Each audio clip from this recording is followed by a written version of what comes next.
आणि आता पुढची बातमी आहे अक्षय शिंदे प्रकरणातली। अक्षय शिंदे एन्काउंटर प्रकरणी एक मोठी अपडेट आता समोर आलेली आहे। एन्काउंटर प्रकरणी अक्षय शिंदेवरती मुंब्रा पोलीस स्टेशनमध्ये गुन्हा दाखल करण्यात आलाय। हत्येचा प्रयत्न केल्याप्रकरणी अक्षय शिंदेवर गुन्हा दाखल करण्यात आलेला आहे। साम टीव्हीच्या हाती एफआयआरची प्रत लागली आहे, तर मुंब्रा बायपास रोडवर पोलिसांची बंदूक हिसकावून 3 गोळ्या झाडल्याचा अक्षय शिंदेवर आरोप आहे। अक्षय शिंदेच्या गोळीबारात सहाय्यक पोलीस निरीक्षक निलेश मोरे जखमी झालेत।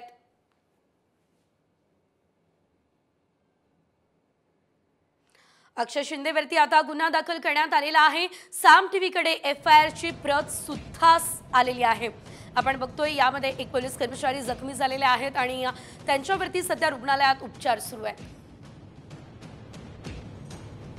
बंदूक हिसकावून गोळीबार केल्याचा आरोप अक्षयवरती करण्यात आलेला आहे।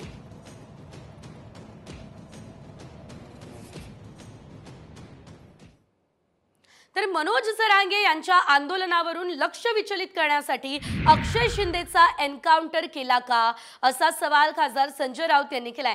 तर तुरुंगात आरोपीला गोळ्या चालवण्याचं प्रशिक्षण दिलं का, असा सवाल राऊतांनी उपस्थित केलाय।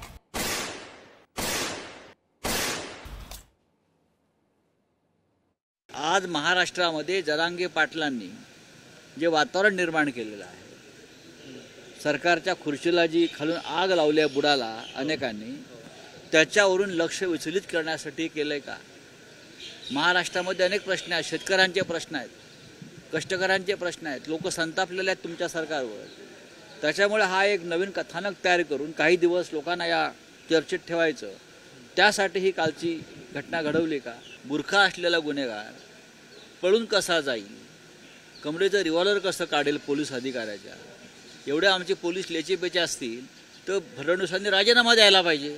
कोणाला तरी वाचवायचं आहे या प्रकरणामध्ये। मोठे मासे हे जे कोणी आहेत भाजपशी संबंधित संस्था चालक, याचं उत्तर द्यावं देवेंद्र फडणवीसांनी, एकनाथ शिंदेनी।